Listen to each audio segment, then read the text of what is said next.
Praise Lord. കർത്താവിന്റെ അതിപരിശുദ്ധമായ നാമം വാഴ്ത്തപ്പെടുമാറാകട്ടെ. കടന്നു വന്ന എല്ലാ പ്രിയപ്പെട്ടവർക്കും കർത്താവായ യേശു ക്രിസ്തുവിന്റെ നാമത്തിലുള്ള എന്റെ സ്നേഹവന്ദനത്തെ അറിയിക്കുന്നു. ഇന്നത്തെ പ്രഭാത സമയത്ത് കർത്താവിന്റെ തിരുവചനമായി നിങ്ങളുടെ മുമ്പിലായിരിക്കാൻ കർത്താവ് അടിയൊരുക്കിയ വലിയ ഭാഗ്യത്തെ ഓർത്ത് ഞാൻ കർത്താവിനെ സ്തുതിക്കുന്നു, സ്തോത്രം ചെയ്യുന്നു. ഇന്നത്തെ ചിന്തയ്ക്ക് ആധാരമായി നമുക്ക് വായിക്കാം യാക്കോബിന്റെ ലേഖനം 3-ാം അധ്യായം, അതിന്റെ 13-ാമത്തെ വാക്യം. നിങ്ങളിൽ ജ്ഞാനിയും വിവേകിയുമായവൻ ആർ? അവൻ ജ്ഞാനലക്ഷണമായ സൗമ്യതയോടെ നല്ല നടപ്പിൽ തന്റെ പ്രവർത്തികളെ കാണിക്കട്ടെ. നിങ്ങളിൽ ജ്ഞാനിയും വിവേകിയുമായവൻ ആർ? അവൻ ജ്ഞാനലക്ഷണമായ സൗമ്യതയോടെ നല്ല നടപ്പിൽ തന്റെ പ്രവർത്തികളെ കാണിക്കട്ടെ. കർത്താവിന് മഹത്വം. നാം വായിച്ച വേദഭാഗം നമുക്കറിയാം. യേശു കർത്താവിന്റെ അർദ്ധ സഹോദരനായ അപ്പോസ്തലനായ യാക്കോബ് ഈ ലേഖനം എഴുതുന്നതിന് പിന്നിൽ തന്റെ ജീവിതത്തിൽ യേശു കർത്താവിനെ ആദ്യം അംഗീകരിക്കാതിരിക്കുകയും പിന്നീട് വിശ്വാസ മാർഗത്തിലേക്ക് വരികയും യെരുശലേം സഭയിലെ ഏറ്റവും വലിയ ഒരു നേതാക്കന്മാരിൽ ഒരുവനായി തീരുകയും ചെയ്തു. തന്റെ ചെറിയ പ്രായത്തിലെ കർത്താവിന്റെ പ്രവൃത്തികളെ കണ്ട് എന്നാൽ അതിൽ വിശ്വസിക്കാതെ കർത്താവ് ദൈവപുത്രനെന്ന് അംഗീകരിക്കാതെ ഇരുന്ന ഒരു സമയം യാക്കോബിന്റെ ജീവിതത്തിൽ ഉണ്ടായിരുന്നു. എന്നാൽ അതിനുശേഷം താൻ വിശ്വാസ മാർഗത്തിലേക്ക് വരികയും കർത്താവിന് വേണ്ടി ശക്തമായി നിലകൊള്ളുകയും രക്തസാക്ഷിയായി തീരുകയും ചെയ്തവനാണ് അപ്പോസ്തലനായ യാക്കോബ്. എന്തുകൊണ്ടാണ് യാക്കോബ് ഈ ലേഖനം എഴുതുന്നത് എന്ന് വെച്ചാൽ, ഉയർത്തെഴുന്നേറ്റ നമ്മുടെ കർത്താവായ യേശു കർത്താവിനെ ഉയർത്തെഴുന്നേറ്റ് കണ്ട ആ അധികാരത്തിലാണ് അപ്പോസ്തലൻ ഈ ലേഖനം എഴുതുന്നത്. നമുക്കറിയാം, യെരുശലേം സഭ നേരിട്ട പീഡനങ്ങൾ നമുക്കറിയാം. സ്തെഫാനോസിന്റെ രക്തസാക്ഷിത്വത്തെ തുടർന്ന് യെരുശലേം സഭ നേരിട്ട അതികഠിനമായ പീഡനത്തെ തുടർന്ന് ചിതറിപ്പോയ ജനങ്ങൾക്ക് വേണ്ടിയാണ്, ചിതറിപ്പോയ വിശ്വാസ മക്കൾക്ക് വേണ്ടിയാണ് അപ്പോസ്തലനായ യാക്കോബ് തന്റെ ഈ ലേഖനം എഴുതുന്നത്. അപ്പോസ്തലൻ മനസ്സിലാക്കിയ ഒരു വലിയ സത്യം എന്ന് പറയുന്നത്, ഒരു മനുഷ്യന് വേണ്ടുന്ന അറിവ് അത് സൈദ്ധാന്തികമായ അല്ലെങ്കിൽ ഒരു സിദ്ധാന്തപരമായ ഒരു അറിവല്ല, പുസ്തകങ്ങളിലൂടെ നേടിയ ഒരു അറിവല്ല, മറിച്ച് ഭക്തിപൂർവമായി ഒരു വിശ്വാസ പൈതലിന്, ഒരു ദൈവ പൈതലിന് അല്ലെങ്കിൽ ദൈവ മക്കൾക്ക് അതിന് ജീവിക്കേണ്ടതിന് ഭക്തിപൂർവമായ ഒരു ജീവിതമാണ് വേണ്ടത്. അതെങ്ങനെ? ജ്ഞാനത്തിനാൽ. ഹല്ലേലൂയ, സ്തോത്രം. ആ ഭക്തിപൂർവമായ ജീവിതമാണ് ഒരു ദൈവ പൈതലിന് വേണ്ടതെന്ന് അപ്പോസ്തലനായ യാക്കോബ് ഈ ലേഖനത്തിലൂടെ പ്രബോധിപ്പിക്കുകയാണ്. അതിന് എന്താണ് ആവശ്യമായിരിക്കുന്നത്? ജ്ഞാനമാണ്. നമ്മൾ കുറിവാക്യമായി പഠിച്ചതുപോലെ അവൻ ജ്ഞാനലക്ഷണമായ സൗമ്യതയോടെ നല്ല നടപ്പിൽ തന്റെ പ്രവർത്തികളെ കാണിക്കട്ടെ. എങ്ങനെയാണ് ആ ജ്ഞാനലക്ഷണമായ സൗമ്യത നല്ല നടപ്പിൽ അവൻ കാണിക്കുന്നത്? സ്തോത്രം. ആ ദൈവ പൈതൽ ആവശ്യമായ ഒരു ജ്ഞാനമുണ്ട്. ആ ജ്ഞാനമുണ്ടെങ്കിൽ മാത്രമാണ് അവൻ ഒരു യഥാർത്ഥ ശിഷ്യനായി അല്ലെങ്കിൽ വിശ്വാസ ജീവിതത്തിൽ അവൻ പൂർത്തിയുള്ളവനായി മാറുകയുള്ളൂ. നമ്മൾ ചിന്തിക്കുക, എന്താണ് ജ്ഞാനം? എന്താണ് ജ്ഞാനം? യോബിന്റെ പുസ്തകം 28-ാം അധ്യായം അതിന്റെ 28-ാം വാക്യത്തിൽ ഇങ്ങനെ പറയുന്നു, കർത്താവിനോടുള്ള ഭക്തി തന്നെ ജ്ഞാനം. എന്താണ് വിവേകം? ദോഷം അകന്ന് നടക്കുന്നത് തന്നെ വിവേകം. പാപം എന്താണെന്ന് മനസ്സിലാക്കി ആ പാപത്തിൽ നിന്ന്, ആ ദോഷത്തിൽ നിന്ന് വിട്ടകന്ന് നടക്കുന്നത് തന്നെ വിവേകം. നോക്കൂ, നമ്മുടെ കുറിവാക്യങ്ങളിലേക്ക് നമുക്ക് മടങ്ങി വരാം. നിങ്ങൾ ജ്ഞാനി വിവേകിയുമായവൻ ആർ? കർത്താവിനോടുള്ള ഭക്തി, കർത്താവിനോടുള്ള ഭക്തി ഉള്ളവൻ, അവനാണ് ജ്ഞാനി. സ്തോത്രം. താൻ തന്റെ മുമ്പിൽ കാണുന്ന, അല്ല തന്റെ ജീവിതത്തിൽ നേരിടേണ്ടി വരുന്ന പ്രലോഭനങ്ങളിൽ, ദോഷകരമായ കാര്യങ്ങളിൽ നിന്ന് അകന്നു നടക്കുന്നവനാണ് വിവേകി. ഹല്ലേലൂയ, സ്തോത്രം. പ്രിയമുള്ളവരെ, നമുക്ക് നമ്മുടെ വേദപുസ്തകത്തിൽ ജ്ഞാനം നിറഞ്ഞവരായി കാണുന്ന, സ്വർഗത്തിൽ നിന്ന് കിട്ടിയ ജ്ഞാനം അല്ലെ? അതിനു മുമ്പ് നമുക്ക് ചിന്തിക്കാം. ജ്ഞാനം ഏത് വിധത്തിൽ? രണ്ട് വിധത്തിൽ ജ്ഞാനമുണ്ട്. ഒന്ന് ലൗകികമായ ജ്ഞാനം, രണ്ട് ഉയരത്തിൽ നിന്നുള്ള ജ്ഞാനം. എന്താണ് ഉയരത്തിൽ നിന്നുള്ള ജ്ഞാനം? എന്താണ് ജ്ഞാനത്തിന്റെ പ്രത്യേകത? നമുക്ക് വായിക്കാം. യാക്കോബിന്റെ ലേഖനം 3-ാം അധ്യായത്തിൽ തന്നെ അതിന്റെ 17-ാമത്തെ വാക്യം ഇങ്ങനെ പറയുന്നു: ഉയരത്തിൽ നിന്നുള്ള ജ്ഞാനമോ ഒന്നാമത് നിർമ്മലവും, പിന്നെ സമാധാനവും ശാന്തതയും അനുസരണമുള്ളതും കരുണയും സത്ഫലം നിറഞ്ഞതും പക്ഷപാതവും കപടവും ഇല്ലാത്തതുമാകുന്നു. ആമേൻ, സ്തോത്രം. കർത്താവിന് മഹത്വം. അപ്പൊ ജ്ഞാനത്തിന് ഒരു പ്രത്യേകതയുണ്ട്. ഈ ജ്ഞാനം ഏതാ? ഉയരത്തിൽ നിന്നുള്ള ജ്ഞാനം, സ്വർഗത്തിൽ നിന്നുള്ള ജ്ഞാനം, ദൈവത്തിൽ നിന്നുള്ള ജ്ഞാനം. അപ്പോസ്തലനായ യാക്കോബ് പറയുന്നത് സൈദ്ധാന്തികമായ ഒരു അറിവിനാലല്ല, ലൗകികമായ ജ്ഞാനത്തിനാലല്ല ഒരു വിശ്വാസ പൈതൽ അങ്ങനെ ജീവിതത്തിൽ മുന്നോട്ട് നടക്കേണ്ടത്. അവൻ ആവശ്യമായിരിക്കുന്നത് സ്വർഗത്തിൽ നിന്നുള്ള ജ്ഞാനമാണ്, ഉയരത്തിൽ നിന്നുള്ള ജ്ഞാനമാണ്. സ്തോത്രം. നമ്മുടെ വാക്യത്തിൽ പറഞ്ഞു ജ്ഞാനത്തിന്റെ ലക്ഷണമായ സൗമ്യത. അപ്പൊ ജ്ഞാനത്തിന്റെ ലക്ഷണങ്ങൾ എന്തൊക്കെയാണ് നാം കണ്ടു? ഒന്നാമതായിട്ട് സൗമ്യത, ജ്ഞാനത്തിന്റെ ലക്ഷണം. രണ്ടാമതായിട്ട് കണ്ടു നിർമ്മലം.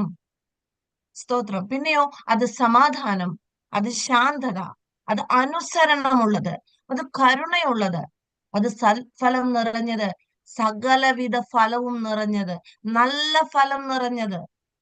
ഗലാത്യ ലേഖനത്തിൽ നമുക്കറിയാം ആത്മാവിന്റെ ഫലങ്ങൾ 9.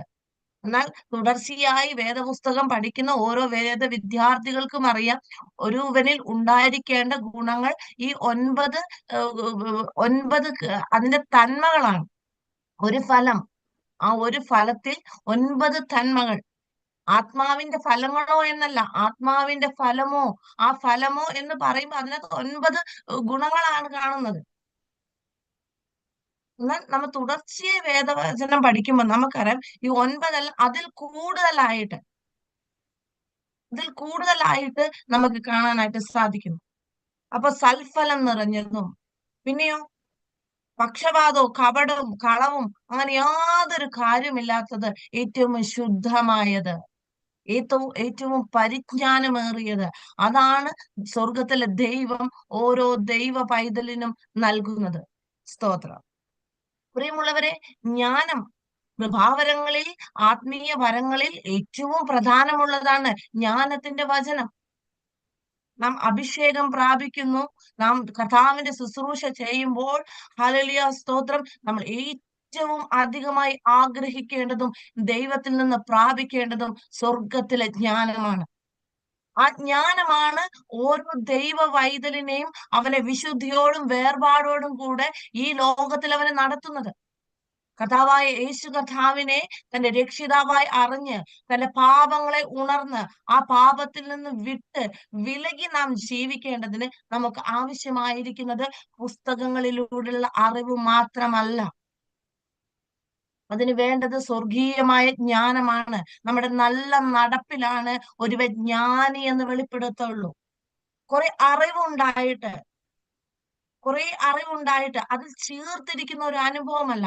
എനിക്ക് കുറെ അറിവുണ്ട്, അത് മറ്റുള്ളവർക്ക് പ്രയോജനമില്ലെങ്കിൽ അത് എങ്ങനെ നമുക്ക് ലഭിച്ചിരിക്കുന്ന ആ ജ്ഞാനം അല്ലെങ്കിൽ ആ അറിവ് എങ്ങനെ പ്രവർത്തിക്കണമെന്ന് നമുക്കറിയില്ലെങ്കിൽ, ആ ഒരു പരിജ്ഞാനം നമുക്കില്ലെങ്കിൽ, നമ്മൾ നേടിയതെല്ലാം അർത്ഥശൂന്യമായ കാര്യങ്ങളാണ്.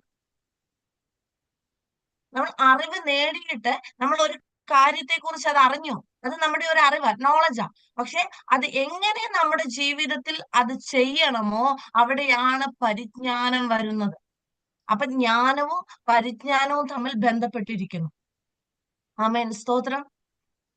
നിങ്ങളുള്ളവരെ നമുക്ക് ചിന്തിക്കാം. വിശുദ്ധ വേദപുസ്തകത്തിൽ ജ്ഞാനം നിറഞ്ഞ ചിലരെ കുറിച്ച് പറഞ്ഞിരിക്കുന്നത് വളരെ ചുരുക്കം.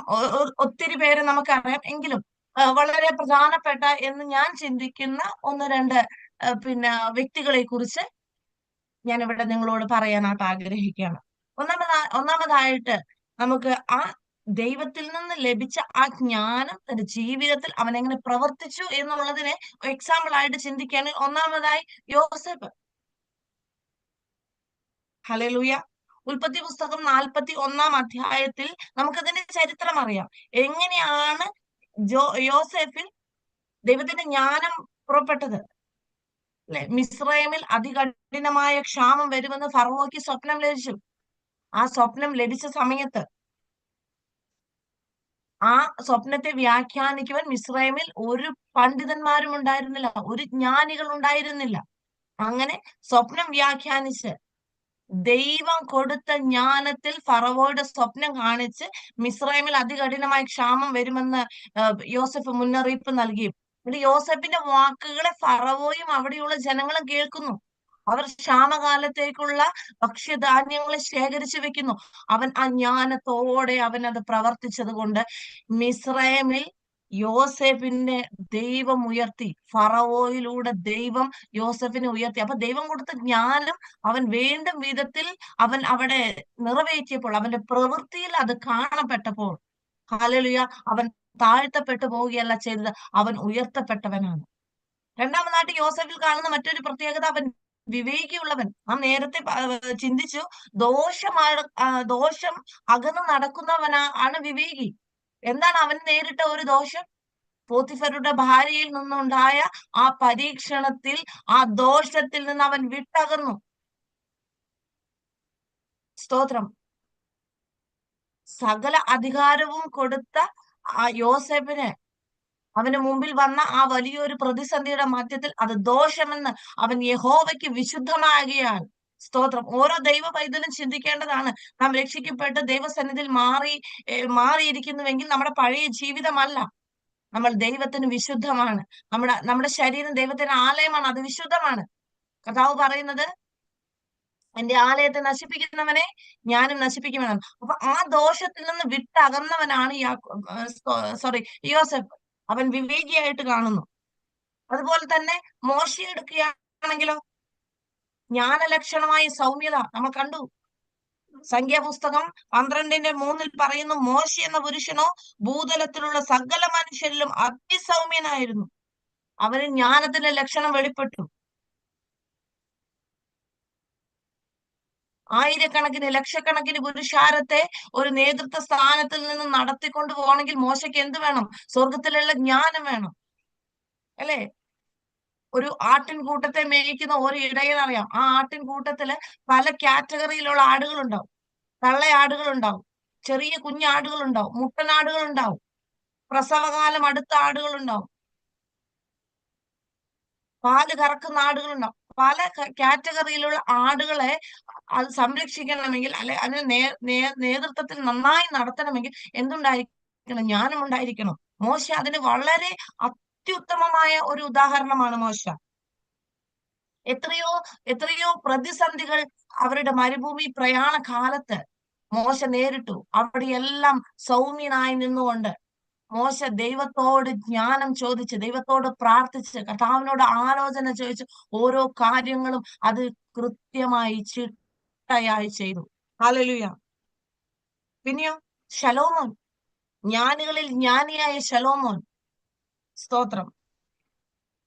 ദൈവം അവന് ഒരു രാജ്യത്തെ കൊടുത്തപ്പോൾ, ഒരു വലിയൊരു ജനതയെ അവന് കൊടുത്തപ്പോൾ, അവരെ ഭരിക്കുവാനായിട്ട് കൊടുത്തപ്പോൾ, ദൈവത്തോട് അവൻ ചോദിച്ചത് ജ്ഞാനമാണ്. വേറെ ആരും ജ്ഞാനത്തിന് വേണ്ടി ദൈവത്തോട് പ്രാർത്ഥിച്ചതായി നാം കാണുന്നുണ്ടോ? ശലോമോൻ ദൈവത്തോട് പ്രാർത്ഥിച്ചത് ജ്ഞാനം. ഹല്ലേലൂയ. എന്തെല്ലാം ചോദിക്കാമായിരുന്നു ദൈവത്തോട്? സകല അധികാരത്തെയും നേടി ഈ ലോകത്തെ മുഴുവൻ കീഴടക്കാൻ ഒരു രാജാവിന് അവൻ അതിനുള്ള ബലത്തെ ചോദിക്കാമായിരുന്നു, അതിനുള്ള എളുപ്പ വഴികൾ അവന് ചോദിക്കാം. എന്നാൽ ഈ ജനത്തെ നേരായി നടത്തേണ്ടതിന് എനിക്ക് ജ്ഞാനം നൽകണമേ എന്നുള്ള ശലോമോന്റെ പ്രാർത്ഥന.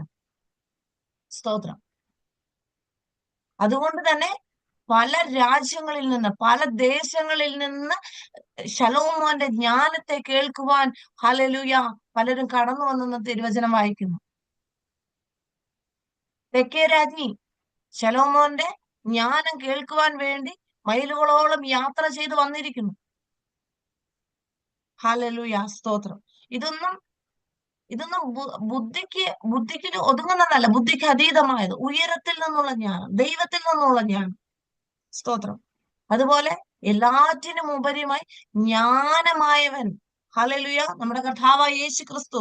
അവൻ ശലോമോനിലും വലിയവൻ, ജ്ഞാനികളിൽ ജ്ഞാനിയായ ശലോമോൻ എന്ന് ശലോമോനെ കുറിച്ച് വിശുദ്ധ വേദപുസ്തകം രേഖപ്പെടുത്തുമ്പോൾ അതേ തിരുവെഴുത്തുകൾ പറയുന്നു, യേശു കർത്താവ് അവൻ ശലോമോനിലും വലിയവൻ. അപ്പൊ യേശു കർത്താവ് ആരാ? ജ്ഞാനമുള്ളവൻ.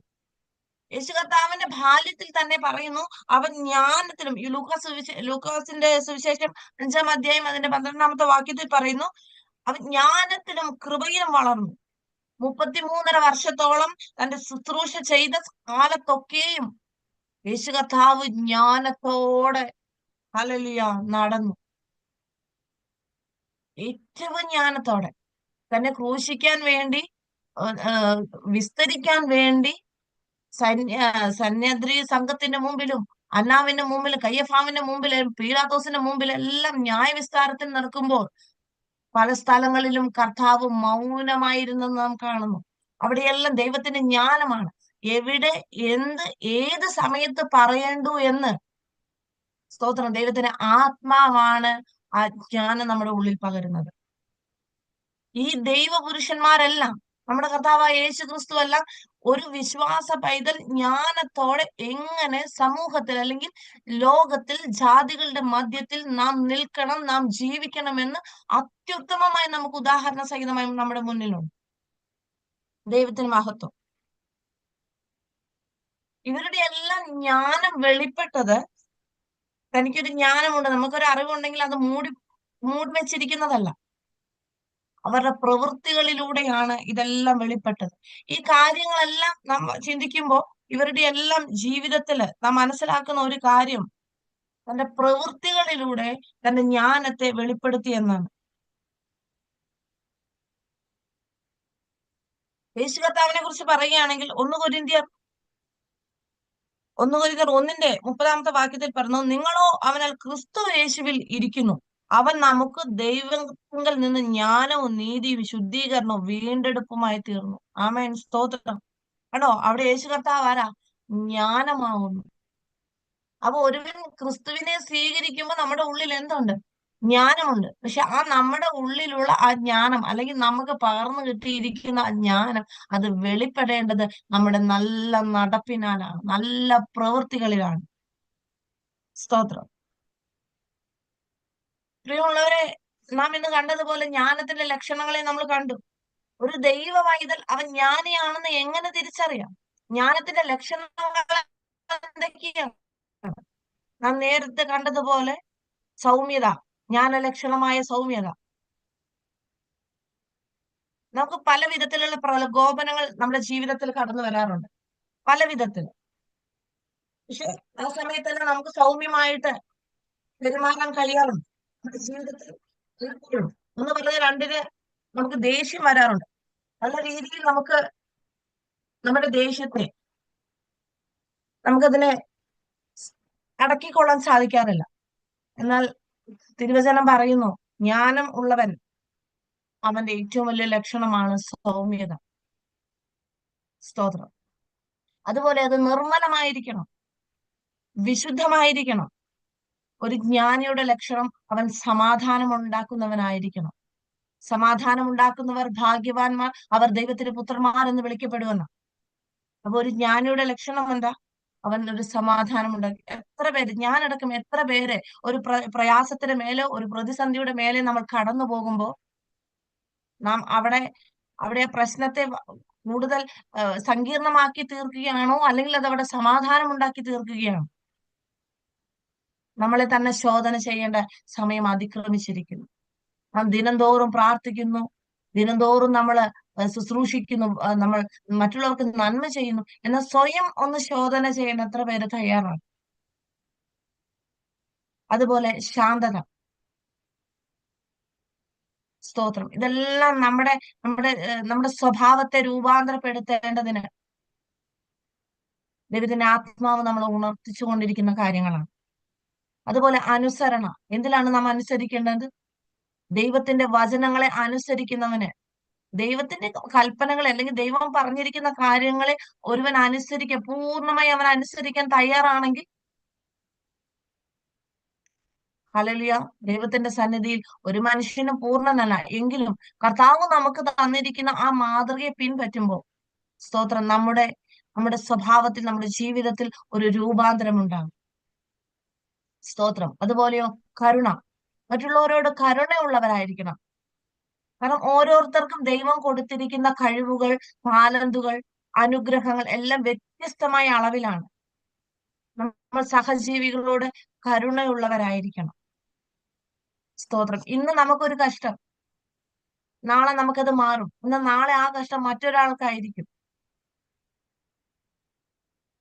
എന്റെ വേദപഠന കാലത്ത് ഞങ്ങളുടെ ഒരു അധ്യാപകൻ ഞങ്ങളോട് പറഞ്ഞൊരു കാര്യം ഞാനിപ്പോൾ ഓർക്കുകയാണ്. നാം മറ്റുള്ളവർക്ക് വേണ്ടി പ്രാർത്ഥിക്കുമ്പോൾ, അല്ലെ മറ്റുള്ളവരുടെ ഒരു പ്രയാസത്തിൽ നമ്മൾ അതിന്റെ ഒരു ഭാഗമായി തീരുമ്പോൾ, അവൻ ഇട്ടിരിക്കുന്ന ആ ചെരുപ്പിൽ നമ്മൾ നിൽക്കുന്ന ഒരു അവസ്ഥ, അങ്ങനെ ഒരു അനുഭവത്തിൽ നിൽക്കുന്ന ഒരു വ്യക്തിക്ക് മാത്രമേ അവനോട് കരുണയുണ്ടാവുകയുള്ളൂ. ഇപ്പൊ എന്റെ ഒരു സാഹചര്യത്തിൽ ആ സാഹചര്യം ഇപ്പോ സാം ബ്രദറിന് ആ സാഹചര്യം സാമിന്റെ ആണെന്ന് ചിന്തിച്ച് സാം ആ സ്ഥാനത്ത് നിന്ന് അതിനൊരു സമർപ്പണം ഉണ്ടാവണം. പിന്നെ ഉള്ളിൽ അതിനു വേണ്ടി ഒരു ഒരു ഒരു കരുണ ഉണ്ടാവണം. എങ്കിൽ മാത്രമേ അവിടെ അവരോട് നമുക്ക് ആത്മാർത്ഥമായിട്ട് കരുണ ഉണ്ടാവുള്ളൂ. എക്സാമ്പിൾ, നമുക്ക് ഒരു വിഷയത്തിന് വേണ്ടി പ്രാർത്ഥിക്കുമ്പോൾ, തലമുറകളില്ലാതെ ഭാരപ്പെടുന്ന ഒരു സഹോദരിക്ക് വേണ്ടി നാം പ്രാർത്ഥിക്കുമ്പോൾ, എനിക്ക് 10 മക്കളുണ്ട്, പക്ഷെ ആ വേദന ഞാൻ അറിയുന്നു. എങ്കിൽ ആ മക്കളില്ലാത്ത ആ അവസ്ഥയെ ഞാൻ ഏറ്റെടുത്തുകൊണ്ട്, അവൾ അനുഭവിക്കുന്ന അപമാനം, അവളുടെ പ്രയാസങ്ങളെല്ലാം ഞാൻ ഏറ്റെടുത്തുകൊണ്ട് ആ സ്ഥാനത്ത് നിന്ന് അവക്ക് വേണ്ടി പ്രാർത്ഥിക്കാൻ തയ്യാറാണെങ്കിൽ, അങ്ങനെയുള്ള മനസ്സിനുടമകളാണ് ദൈവസന്നിധിയിൽ പറഞ്ഞ അവരൊക്കെ നൽഫലം കായ്ക്കുന്നവരായി തീരുന്നു. പക്ഷെ പലപ്പോഴും നമുക്കത് സാധിക്കാറില്ല. ഈ ഇടിവിൽ നിന്ന് പ്രാർത്ഥിക്കുക എന്നൊക്കെ പറയുന്നത് അതൊരു വലിയൊരു ടാസ്ക് ആണ്. ആരെങ്കിലും ഒരു പ്രാർത്ഥനാ വിഷയം പറയുമ്പോൾ ഓക്കെ പ്രാർത്ഥിക്കാം എന്ന് പറഞ്ഞ് വിടുന്നതിലല്ല. അല്പസമയം കർത്താവേ അവരെന്നോട് പ്രാർത്ഥിക്കാൻ പറഞ്ഞല്ലോ, അതെന്തുകൊണ്ടാണ്? അവര് പ്രാർത്ഥിച്ചാൽ ആ പ്രാർത്ഥന ദൈവം കേൾക്കും. അല്ലെങ്കിൽ എനിക്കൊരു പ്രാർത്ഥനയുടെ സപ്പോർട്ട് ആവശ്യമാണ്. ആ സമയത്ത് അവരുടെ ആവശ്യങ്ങളെ അറിഞ്ഞ്, അല്ലെങ്കിൽ അവരുടെ അവസ്ഥകളെ മനസ്സിലാക്കി ആ സ്ഥാനത്ത് നിന്ന് നമ്മളത് പ്രവർത്തിക്കാൻ തയ്യാറാവണം. അതൊക്കെയാണ് സ്തോത്രം നമ്മുടെ ജീവിതത്തിൽ ഉണ്ടാകുന്ന, കർത്താവിന് വേണ്ടി നിൽക്കുന്ന ആ വലിയൊരു വലിയൊരു വലിയൊരു സഹനം. ആ വലിയൊരു സഹനമാണത്. മറ്റുള്ളവർക്ക് വേണ്ടി നിന്ന് പ്രാർത്ഥിക്കുക, നമ്മുടെ കരുണ വെളിപ്പെടുന്നത്. സ്തോത്രം. അതുപോലെ ആറാമതായി കാണുന്നു സത്ഫലം. ആത്മാവിന്റെ ഫലങ്ങൾ, അതിനെക്കുറിച്ചെല്ലാം നമുക്കറിയാം. ഈ ഈ സൽഫലങ്ങൾ, ആ ഫലങ്ങളെല്ലാം നമ്മിൽ നിന്ന് പുറപ്പെടുമ്പോൾ, ഓ സ്തോത്രം, നാം എത്ര വിശേഷതയുള്ളവരായി തീരും ദൈവസന്നിധിയിൽ.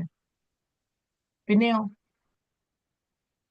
ഒരു പക്ഷപാതമില്ലാതെ എല്ലാവരെയും ഒരുപോലെ സ്നേഹിക്കാനും ഒരുപോലെ കരുതുവാൻ, കപടമില്ലാതെയാകുവാനും, ഒരു കള്ളത്തരമില്ലാതെ.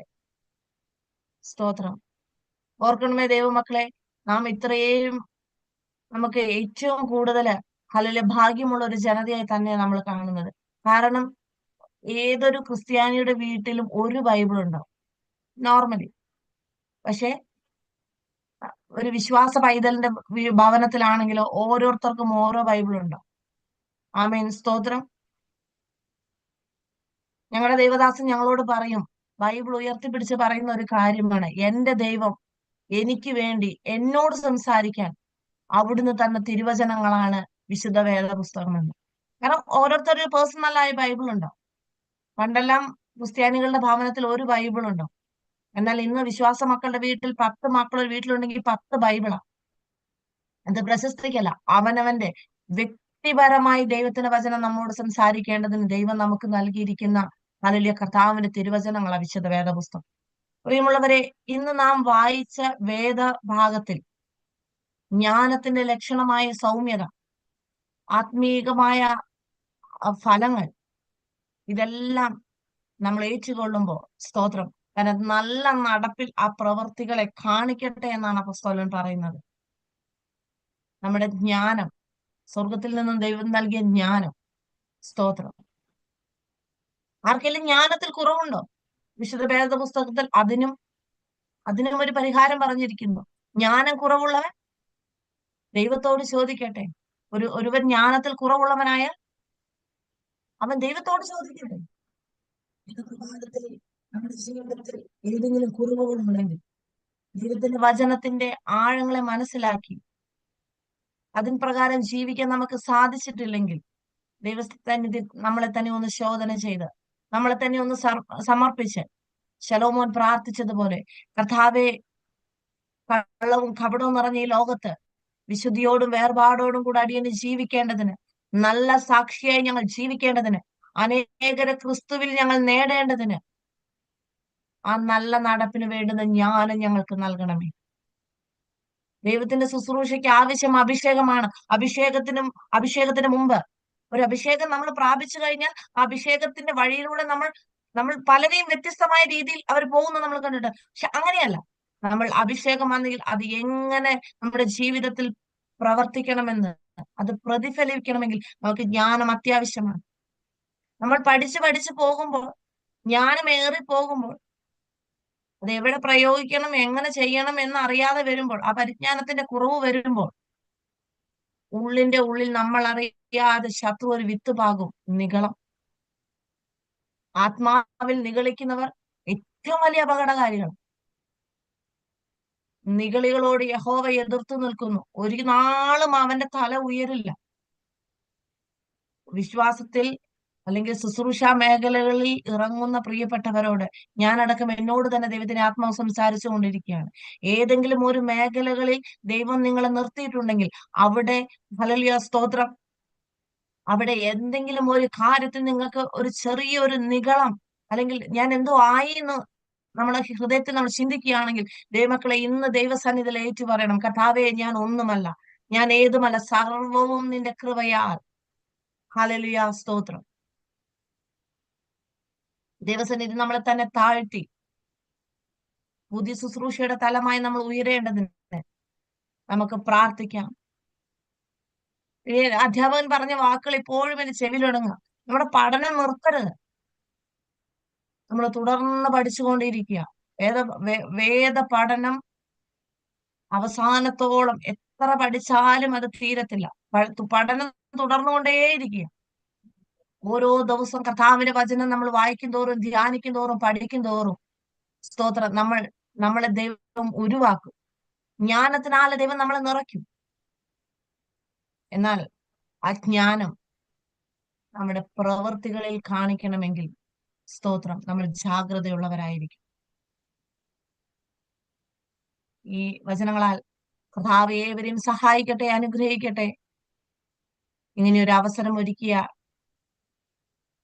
നമ്മുടെ സെമിനാരിയോടുള്ള നന്ദി, സ്നേഹവും ഈ സമയത്ത് ഞാൻ അർപ്പിച്ചുകൊണ്ട് ഇന്നത്തെ വേദഭാഗത്തിൽ നിന്ന് ഞാൻ ദൈവസന്നിധി താഴ്മയോടെ ഇരിക്കുന്നു. God bless you all.